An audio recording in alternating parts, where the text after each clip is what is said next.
할렐루야. 말씀을 통해 우리 자신의 모습을 깨닫고 말씀의 은혜로 살아가시는 저와 여러분의 복된 삶이 되시길 바랍니다. 오늘 말씀 지우고 싶은 인생의 한 부분이란 제목으로 하나님 말씀 함께 나누고자 합니다. 여러분, 밤에 잠 못 드셔서 괴로우신 적 있으세요? 참 이 불면의 고통이 너무나도 크고 힘들다라는 것들을 저는 그렇게 많이 느껴본 적은 없습니다. 사실은 저는 환경 바뀌어도 어느 곳에 가서 잠자리에 들어도 하나 둘 셋 하면 저는 잡니다. 그렇게 생기지 않았습니까? 그래서 잠자리에 잘 못 들고 하는 그런 고통 잘 느껴보지를 못해요. 근데 커피를 먹으면은 좀 이렇게 카페인에 잘 반응하는 편이어서 밤에 조금 이렇게 불면이 오는 편이기도 한데, 시험 기간에는 커피 10잔 먹어도 잠만 잘 오고 그것도 참 기준이 없는 것 같습니다. 저는 저 스스로는 그래도 잠을 잘 자는 편이다 그렇게 생각을 해요.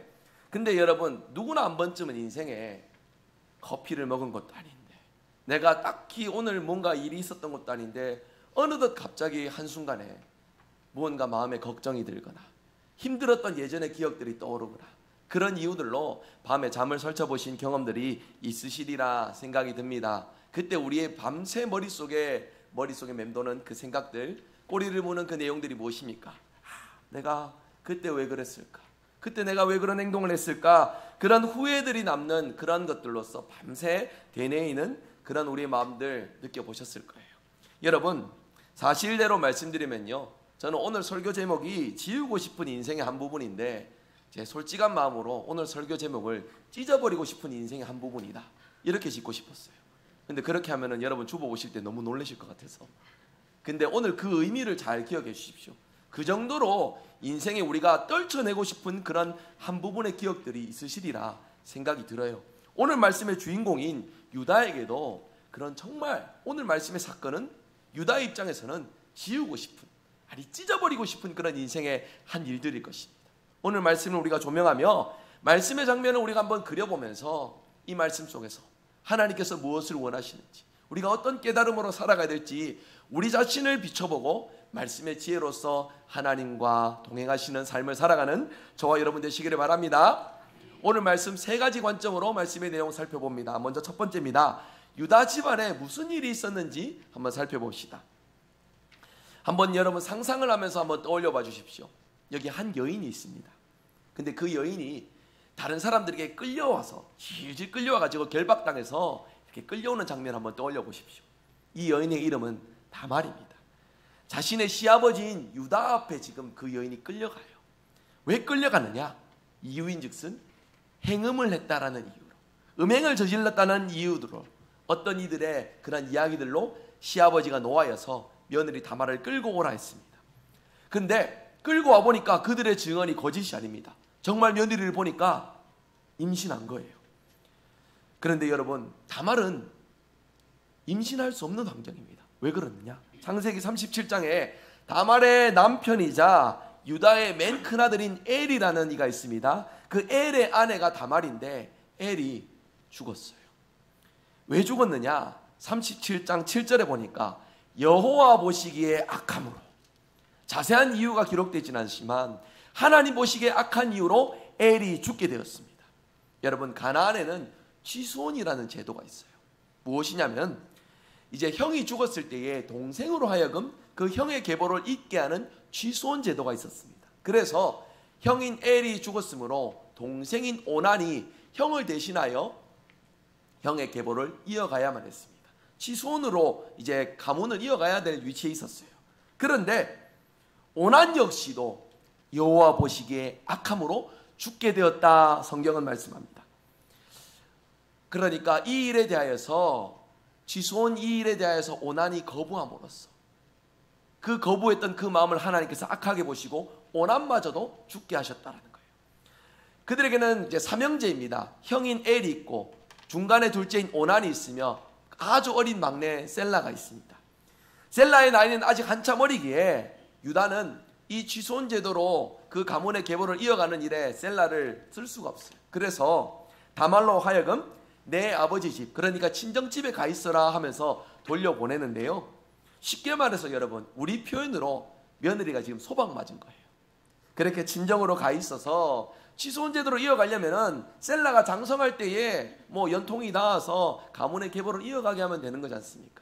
그런데 시아버지인 유다의 마음에는 이 며느리로 하여금 가문의 계보를 이어갈 마음이 지금 없는 거예요.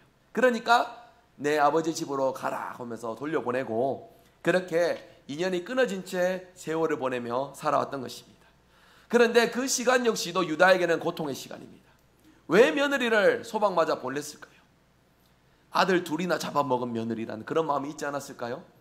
그런 어떤 불편한 마음들이 틀림없이 있었을 것입니다. 그렇기에 마지막 남은 아들 셀라를 며느리 다말에게 주지 않았던 것이죠.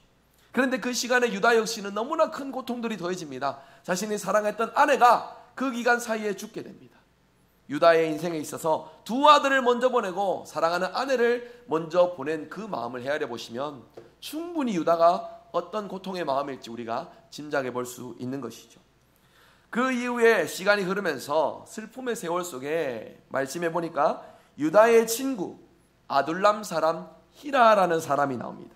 그가 권하여 딥나로 가자라고 해서 딥나로 같이 가자 해서 딥나로 이제 히라라는 사람과 같이 함께 길을 떠나게 됩니다. 여러분 여기서 딥나로 왜 갔는지가 중요합니다. 딥나로 같이 가자 해서 그 다음에 딥나에서 했는 행동들이 딥나로 간 목적으로 우리가 짐작해 볼 수 있겠지요. 15절에 보니까 딥나로 가서 유다가 가장 먼저 했는 일이 무엇이냐면요, 장녀를 만나는 일이었습니다. 오늘 본문에 나오는 장녀 히브리 말로 케데사라고 합니다. 정확하게 표현하면은 신전 장녀입니다. 그러니까 가나안 땅에 우상신들을 섬기면서 신을 섬기는 그런 어떤 행동들을 음행으로서 자행하는 일에 쓰임받았던 여인들, 그 여인들이 신전 장녀인데 가나안 지역의 이 신전 매음 행위들은요 보편적으로 일어났던 일들입니다. 여호와 보시기에 아주 악한 일들이었던 것이죠. 그런데 여러분 유다가 지금 그 일을 하고 있는 것입니다. 여러분 유다가 신전에 왜 방문했을까요?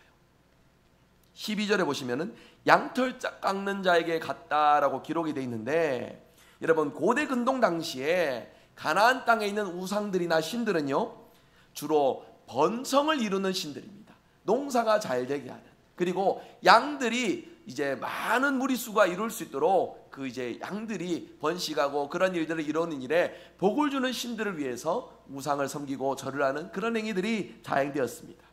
그렇기 때문에 이를 종합해 보면은요 유다가 그냥 딥나로 간 것이 아닙니다. 자기 자신의 양떼를 돌보러 가는 목적과 장녀를 찾았던 목적으로 연결해 보면은 지금 유다는 우상행위에 참여하고 있는 것이에요. 자기 자신의 어떤 재산의 증식, 이제 가문의 번영과 이런 부분들을 위하여서 하나님을 찾는 유다가 아니라 깊은 슬픔과 괴로움 속에 잘못된 방법이지만 우상을 찾아 쾌락과 정욕과 그리고 또 탐욕으로 이루어진 자신의 모습을 여과 없이 보여주고 있다는 것입니다. 아마 당시에 신전 창녀들은 얼굴을 가렸던 것 같습니다. 다말이 원래부터 얼굴을 가리고 살았던 것이 아니지 않습니까? 말씀에 읽으신 내용대로 시아버지 유다가 온다라는 말을 들으니까 의복을 바꾸고 얼굴을 가리고 시아버지에게 나갔다라고 하고 있잖아요. 목적이 있는 것이죠. 여인이 얼굴을 가리는 것은 자신이 누구이다라는 존재를 나타내는 것이다. 이제 우리가 짐작해 볼 수 있는 내용입니다. 얼굴을 가리는 것으로 그 존재 자체가 누구인지를 그때 당시의 사람들은 충분히 알아볼 수 있는 것이에요. 그래서 유다가 얼굴을 가린 자신의 며느리인 줄도 모르는 그 다말에게 가서 음행을 요구하고 있습니다. 다말은 며느리로서 수치스러움을 무릅쓰고 지금 유다 앞에 섰는 목적이 있습니다. 무엇입니까? 셀라가 장성했는데 마땅히 이 일을 가문의 계보를 위해서 자신이 담당해야 되는데 이 일을 유다가 지금 모른 척하고 있는 것이에요. 정당한 방법은 아니지만 자신이 이루어야 될 뜻이 있기에 지금 며느리 다말은 얼굴을 가리고 시아버지 앞에 나아가 이런 일들을 자행하고 있는 것입니다. 다말이 마치 남자 잡아먹는 괴물처럼 보였을 것이에요. 그러니까 끝끝내 시선을 주지 않고 소방마저 모른 척하고 오랜 세월을 유다가 보내었겠지요. 그렇게 다말은 잊혀진 존재입니다. 그렇게 얼굴을 가리고 있었겠지만 어느 정도 교훈이 있거나 기억을 더듬어서 떠올릴 수 있다면 다말을 생각할 수 있어야죠. 그렇지만 유다는 조금도 의심 없이 다말의 존재를 생각하지 않고 있습니다. 다말을 그저 신전창기의 모습으로 보고 있는 것이에요. 그래서 자신의 욕구를 채우기 위해 지금 흥정을 벌이고 있습니다. 음행을 행하면은 내가 염소 새끼들을 낳을 때에 너에게 염소 새끼를 주겠다라고 요구 조건을 걸면서 지금 흥정을 벌이고 있어요. 여러분, 이때가 무엇입니까? 자신의 양들 염소들을 돌보기 위해서 딥나로 갔을 때에, 그러니까 아직까지 뭔가 번식이나 번영이 이루어지지 않은 시기임을 짐작해 볼 수 있습니다. 이 시기가 지나고 나면은, 그러니까 종교 행위로서 무언가 번영을 이루는 일들이 이루고 그때가 지나면은 염소 새끼들이 우리 가정에 많을 것이고 이에 대한 소산물로 너에게 줄 것이니 지금 나의 요구에 응하라, 이런 말을 지금 하고 있는 것입니다. 여기에 지금 다말이 뭐라고 대답을 합니까? 그럼 그때까지 내게 무엇을 담보로 주시겠습니까? 말만 하지 말고 확실한 약속의 증표를 달라고 하는 거예요. 무엇을 주면 믿겠느냐? 무엇을 줄까? 유다가 물어봤겠지요. 다말이 무엇을 요구합니까? 당신의 도장과 당신의 끈과 당신의 지금 짓고 있는 지팡이를 담보물로 저에게 주십시오라고 얘기를 합니다. 여러분, 이 유다에게 요구했던 이 담보물은요, 도장과 끈과 지팡이는요, 족장을 상징하는 겁니다. 그러니까 한 가문의 지도자를 상징하는 물품들인 것이에요. 유다 입장에서는 굉장히 중요한 물건들입니다. 그런데 기껏해야 신전 창기가 지금 자신의 어떤 요구에 있어서 네 필요한 것들, 네가 원하는 것들, 너에게 유익이 되는 것들을 담보로 요구하는 것이면 모르겠는데, 유다에게 있어서 자신의 신분을 상징하는 굉장히 중요한 걸 지금 요구하고 있는 거예요. 유다가 이때라도 정신을 차렸어야 됐습니다. 아, 그거는 내가 줄 수 없다, 이렇게 얘기를 했었으면 나을지 몰라요. 그런데 여러분, 말씀에 읽으신 대로 유다가 순순히 응합니다. 그리고서 음행이 자행되지요. 그 시간이 지난 다음에 이제 염소 새끼를 얻을 때에 자신의 지인을 통하여서 그 딥나에 그 신전창기가 내 담보물을 갖고 있는데 염소 새끼를 보내줄 테니까 담보물을 받아오라 해서 사람을 보냅니다. 그런데 그 여인이 존재합니까? 존재하지 않지요. 읽으셨던 말씀에 보시면은요, 딥나에는 신전창기가 없습니다 라고 이렇게 대답이 되어 있습니다. 유다가 이 말을 들었을 때 여러분 얼마나 놀랐을까요? 아니 무슨 소리 하냐고, 내가 그때 갔을 때에 있었는데. 아니요, 우리 동네에는 그런 사람 없습니다, 그렇게 대답을 하고 있지 않습니까? 너무 황당하고 너무 놀랍고, 그리고 자신의 이 상징물이 잃어버렸다는 것에 불안함도 있을 것이에요. 어찌되었던 시간이 흘러가서 그냥 묻어두고 잊혀지고 그렇게 자신의 부끄러움을 감추는 것으로서 이 일들을 유다가 넘겼을 것입니다. 여러분, 우리가 이 사건을 보시면서요, 저도 설교 준비하며 고민 많이 했습니다. 여러분들이 성경의 내용들을 충분히 이제 잘 알고 계시고 은혜되는 말씀들로 여러분의 삶에 말씀의 자리로 채우실 거예요. 근데 여러분, 이 사건을 알고 계셨습니까? 막장 드라마보다 더 막장 드라마스러운 이런 이야기가 성경에 있다는 것을 여러분 아셨나요? 어찌 보면 너무나도 참 부끄럽고 너무나도 수치스럽고 입에 담기조차 어려운 내용이지 않습니까? 그런데 우리가 이 사건을 보면서 질문해 봐야 됩니다. 성경에 왜 이 사건이 기록되어 있지? 이 사건을 통해서 우리는 무엇을 깨달아야 되지? 하나님은 이 사건을 통하여서 하나님의 사람으로 만들어 가시는 과정을 우리에게 똑똑히 보여주고 계시는 거예요. 계속해서 여러분, 이 말씀을 우리가 온전히 이해하기 위해서는요, 우리가 오늘 시대에 좀 적용해 보아서 한번 좀 비춰보기를 원하는 것이요. 여러분, 드라마 좋아하십니까? 드라마 잘 보세요. 저는 저희 집에 주도권이 없는 사람이어서 저는 집에 가면 리모컨을 못 잡는 편입니다. 제가 좋아하는 드라마가 있을지라도 집에서 TV로 못 보아도 요즘에는 있죠. 뭐 실시간 그 OTT라고 하는데 맞습니까? 뭐 넷플릭스나 우리 아시는 분들은 아시죠? 또 그렇게 원하는 드라마를 찾아서 보는 방법들도 있잖아요. 한편으로는 좀 생각해 보니 슬프기도 한 것이 그렇게 즐겨보는 드라마가 지금 제가 없는 것 같아요. 뭐 좋은 드라마 있으면 추천해 주시면 저도 같이 공감하는 차원에서 보겠는데, 제가 이 말씀 좀 드리고 싶습니다. 문학을 공부하면은요, 꼭 그 문학에 대해서 가르치는 영역 중에 이게 있습니다. 시대적으로 유명한 문학들이 있죠. 여러분들이 떠올려 보실 만한 유명한 걸작품, 그리고 명작들의 문학들이 있는데 많은 사람들이 좋아하는 이유가 있을 거잖아요. 그런 문학들, 시나 소설이나 에세이나 왜 그런 이야기들을 좋아하고 그런 문학 작품을 좋아할까요? 좋아할 요소가 있으니까요. 많은 사람들이 공감할 요소가 있으니까요. 저는 그런 의미에서 발달된 미디어의 시대 속에 드라마가 그 시대의 표상, 그 시대의 많은 공감점들을 나타내는 좋은 수단과 도구가 되지 않는가 생각을 해봅니다. 드라마 잘 보시면은요, 그 시대의 단면이 잘 나옵니다. 그 시대가 어떤지 드라마 보시면 잘 확인해 볼 수 있어요. 여러분 한번 떠올려 보십시오. 드라마 속에 나오는 가정들이요, 온전한 가정을 찾아서 기억하실 만한 가정들이 지금 있으십니까? 보면 다 사연들이 엉망입니다. 가족에 불화가 있지요, 불륜이 있지요, 거기에서 다툼이 있고 분쟁이 있고, 그러면서 가족이 깨어지고 갈라지는 그런 상황들이 우리가 보는 이 시대의 드라마들 속에 다 그런 가정들이 다 설정되어 하나씩 다 들어가 있습니다. 여러분 이게 이유가 뭔지 아세요? 많은 사람들이 공감을 하니까 그렇게 들어가 있는 거예요, 내용이. 그러니까 우리 시대의 단면을 잘 보여주는 것이다, 저는 그렇게 생각을 합니다. 여러분 오늘 말씀의 유다의 이 행동들 어찌 보십니까? 충격적이지 않습니까? 근데 바꿔서 말하면은 오늘의 우리의 시대의 수많은 드라마들 속에서도 이와 똑같진 않겠지만은 이만큼 자극적이고 이만큼 인륜을 저버리는 그런 어떤 설정들이 들어있진 않나요? 저는 그런 부분에서 이 시대의 단면을 우리가 말씀을 통해서 분명히 깨달아야 된다는 그런 말씀을 드리고 싶어요. 여러분 오늘 말씀 속에서 책망을 위하여서, 무거운 마음을 위하여서 말씀을 대하는 것이 아닙니다. 하지만 이 말씀 속에서 우리의 삶의 자리를 바라볼 수 있기를 원합니다. 하나님은 죄악된 자리, 연약한 자리에 머물러 있기를 원하시는 것이 아니에요. 그래서 유다를 향하여서도, 이처럼 망가지고 무너져가는 유다를 향하여서도 하나님은 은혜를 베풀어 가십니다. 우리가 계속해서 그 과정을 살펴보길 원합니다. 오늘 말씀 두 번째 관점인데요, 지우고 싶은 유다의 부끄러움에 대해서 우리 한번 더 깊이 떠올려 봅시다. 여러분 먼저 유다라는 이름에 대해서 한번 좀 생각해 보길 원해요. 신앙생활 하시면은 유다에 대한 그 유다라는 이름을 참 많이 들어보셨을 것입니다. 그렇죠? 가룟 유다 말고요, 가룟 유다까지 가지 않더라도 유다라는 이름을 참 많이 들어봅니다. 무엇입니까?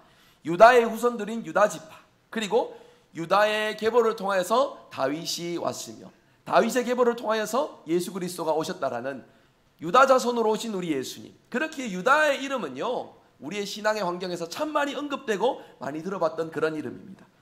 그 많이 언급되고 우리가 잘 알고 있는 그 유다의 이름의 주인공이 오늘 말씀의 유다예요. 유다의 부끄러움을 이제 우리가 좀 살펴보면요, 이제 다시 말씀의 처음 장면으로 돌아가 봅시다. 다말이 끌려왔던 그 순간에 올 때에 질질 끌려오면서 여러분 그 며느리가 임신한 배를 붙잡고 시아버지 앞에 끌려오지만은 시아버지가 조금 더 동정의 눈으로 그 여인을 바라보지 않았을 것입니다.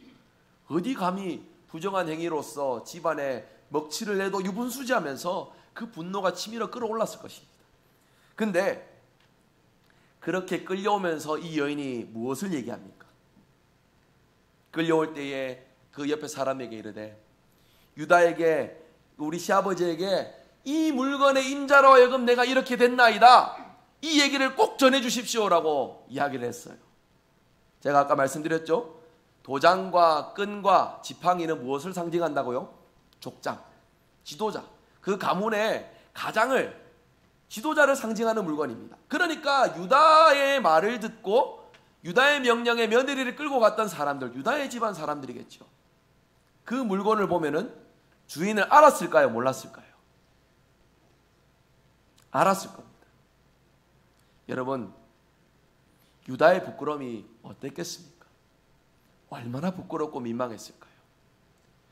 실컷 화를 내고 분을 내면서 이 일을 누가 저질렀는지 이 악행을 벌인 며느리도 데리고 와서 불사지르고 이 일을 저질렀던 자도 찾아내어서 벌을 하고 이런 많은 말들을 쏟아냈을 것입니다. 근데 며느리가 이 물건의 주인으로 내가 일이 되었습니다 말할 때에 유다가 그가 느꼈던 감정을 떠올려 보면 망신도 이런 망신이 없지요. 부끄러움도 이런 부끄러움이 없습니다.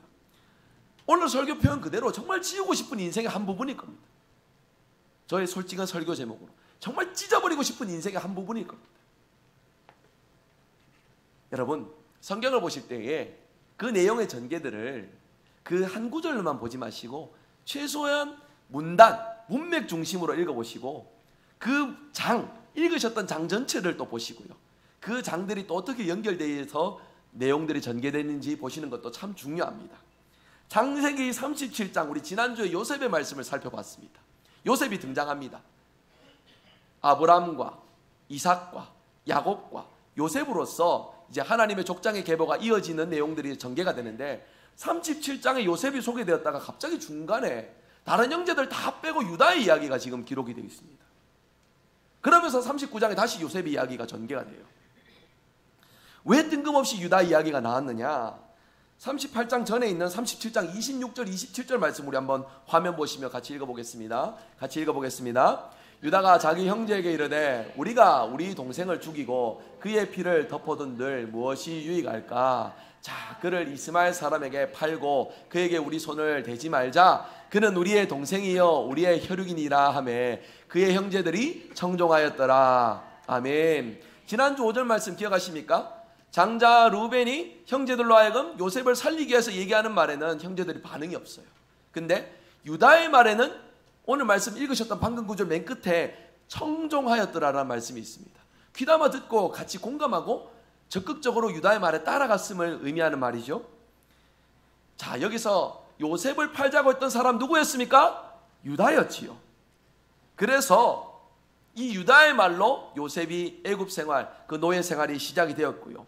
이제 애굽의 노예를 팔고 형제들이 다시금 아버지 곁에 왔을 때에 그 요셉의 채색옷을, 찢어진 채색옷을, 짐승의 피를 묻힌 채색옷을 아버지에게 드리며 요셉이 짐승에게 당한 것 같습니다, 해한 것 같습니다, 아버지 하면서 이 소식을 전할 때에 여러분, 야곱의 그 마음이 너무나도 고통이 컸음을 성경은 분명히 말씀하고 있습니다.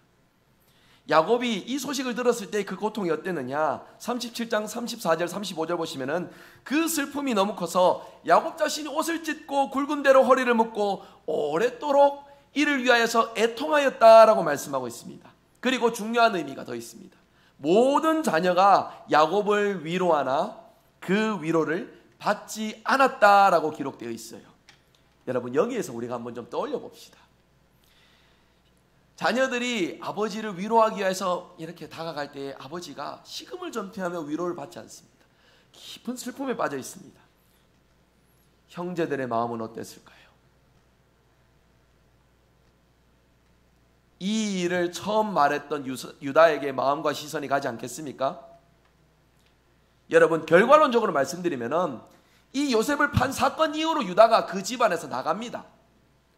자기 혼자 가정을 차리고 자기 혼자 독립하여서 38장의 삶이 시작돼요. 가족과 분리된 삶을 살았다라는 것입니다. 왜 분리가 되었을까요? 한번 생각을 해보자 이거예요. 형제들 사이에 내분이 있지 않았겠습니까?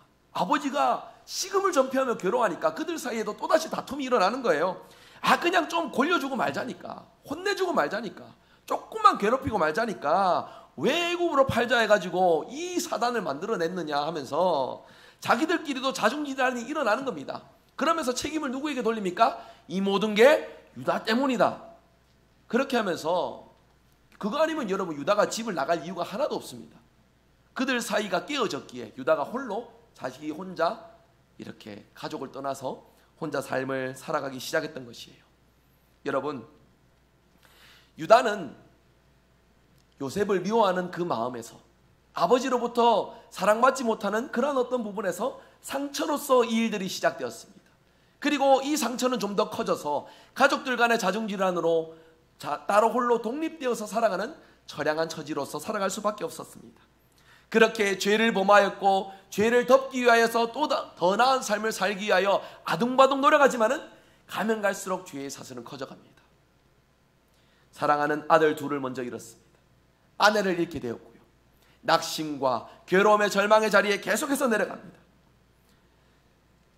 그런 중에 고통의 순간 속에 며느리가 음행을 자행했다는 이 일에 분노하여 자신이 그동안 가졌던 수많은 응어리진 분노들을 쏟아내었을 것인데 그 분노의 결과가 무엇입니까? 부끄러움입니다.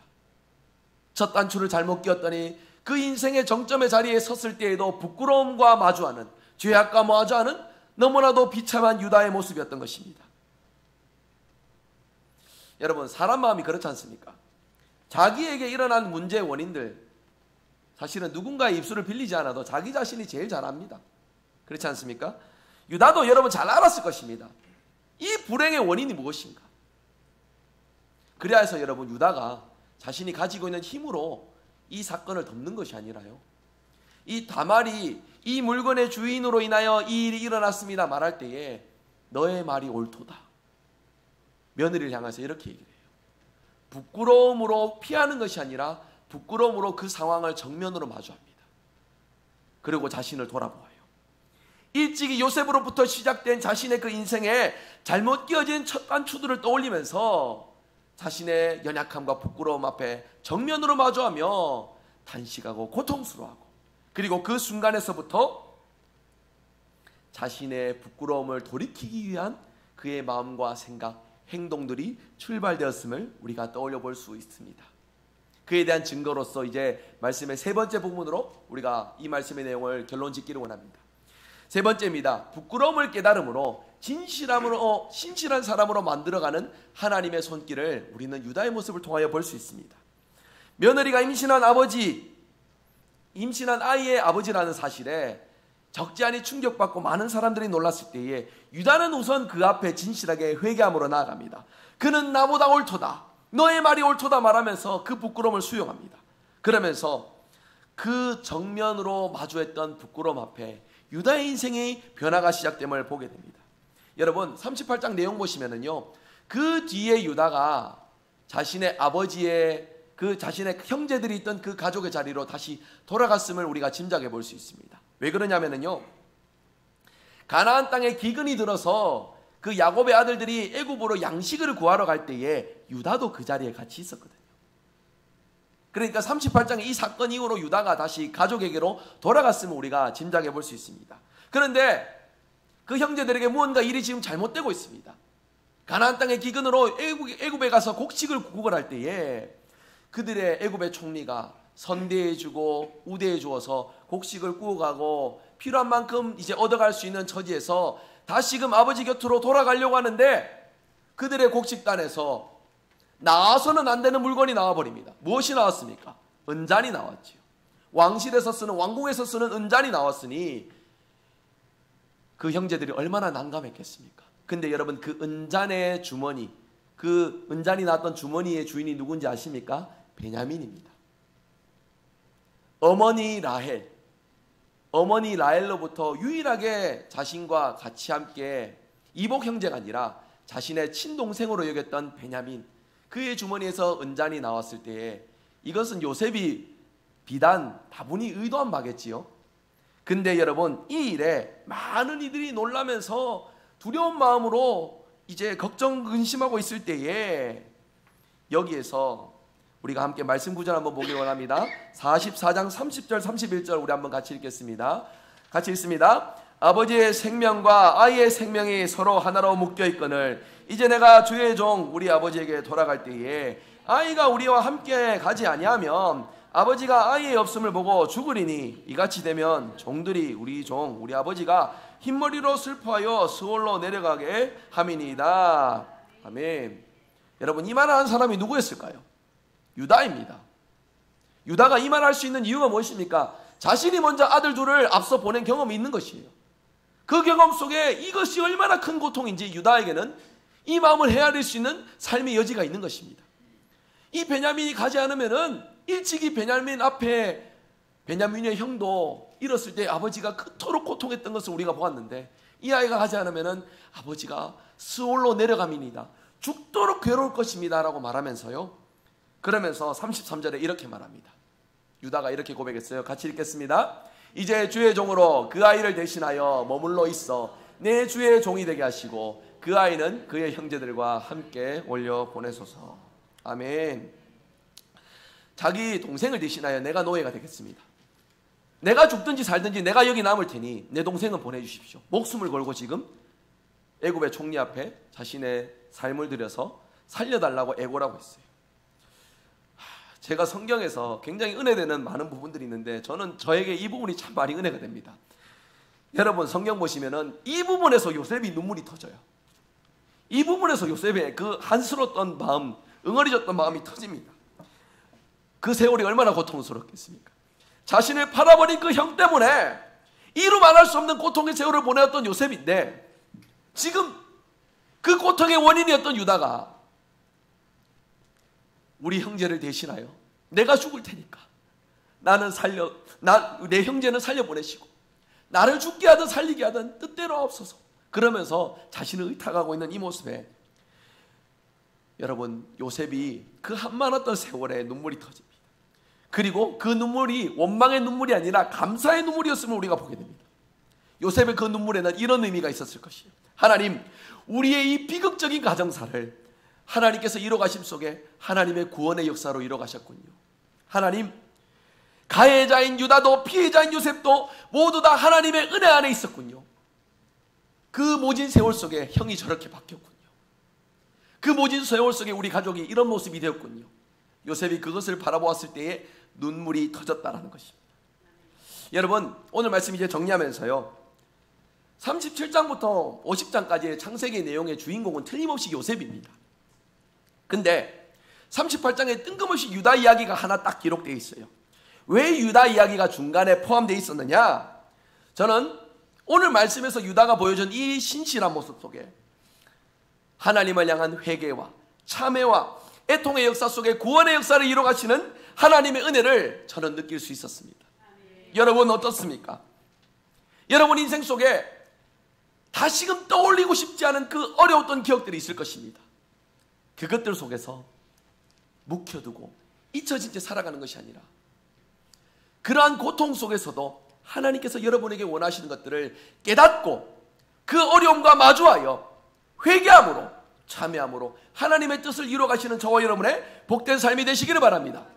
그 결과를 한번 봅시다. 화면 한번 띄워주시죠. 여러분, 예수 그리스도의 족보입니다. 익숙한 이름들로 기록되어 있죠. 아브라함과 이삭과 야곱과 그리고 누구죠? 유다입니다. 죄악된 계보죠. 다말을 통해서 얻은 뭔가 부끄러운 자식이지만 하나님은 그 다말을 통해 얻은 베레스를 통하여서 그 가문의 계보가 이어가게 하시고, 그리고 이 계보를 통해서 마침내 누가 오십니까? 예수님이 오십니다. 부끄러운 이의 삶이지만, 찢어버리고 붙은 인생의 그 너무나도 추락하고 부끄러운 경험이지만 그 경험 속에 하나님 앞에 진실하게 나아갔던 자의 그 기도와 그 고백과 그 참회를 하나님 기억하시고 하나님의 놀라운 구원의 계획으로 인도하게 가심을 우리가 생각해 볼 수 있습니다. 유다의 이야기인 창세기 38장의 이 사건을 통해 창세기 44장에 그 야곱 가정에 응어리졌던 그 고통과 어려웠던 세월을 하나님께서 다 풀어가십니다. 그리고 그 가족에게 무슨 일이 일어났습니까? 야곱과 그 식구들이 모두 애굽에 옵니다. 하나님의 구원의 역사들이 이루어진 것이에요. 인생의 가장 큰 걸림돌, 어려운 일들을 디딤돌로 바꾸시는 하나님의 계획을 우리가 볼 수 있다는 것입니다. 오늘 말씀의 교훈으로 지우고 싶던 인생의 그 과거의 상처 속에 여러분 묵혀두지 마시고 하나님 앞에 토로하시고 내려놓으시어 하나님의 계획을 깨달으시길 바랍니다. 내가 고쳐야 될 바가 있다면, 순종할 바가 있다면, 점검할 바가 있다면 주여 우리에게 깨닫는 은혜를 주시어서 아무리 수용하기 어렵고 부끄럽고 나 자신을 감추고 싶은 상황일지라도 하나님 말씀 붙들고 기도의 간구 속에 나 자신을 받아들이게 하여 주옵소서. 연약한 나의 모습 또한 하나님의 자녀의 모습임을 내가 기억하며 내 모습으로 고쳐가는 것이 아니라 하나님의 도우심으로 고쳐가게 하여 주옵소서. 그래서 하나님께 쓰임받는 우리의 인생 되게 하여 주옵소서. 죄 많고 흠 많은 유다가 그렇게 하나님 앞에 기도했을 때 유다를 사용하셔서 놀라운 일들을 펼쳐가셨습니다. 저와 여러분에게도 일어날 일이 될 줄 믿습니다.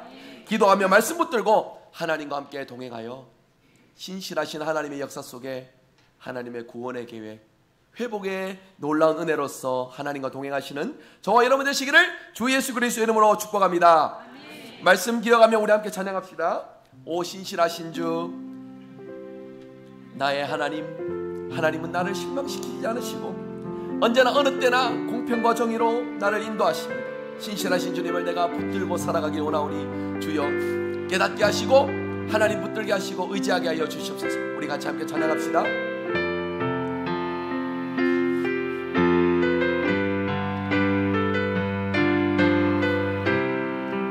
하나님 한 번도 나를 실망시 조금 더 빠르게 찬양할게요. 치고 언제나 공평과 은혜로 나를 지키셨네. 지나온 모든 세월들, 지나온 모든 세월들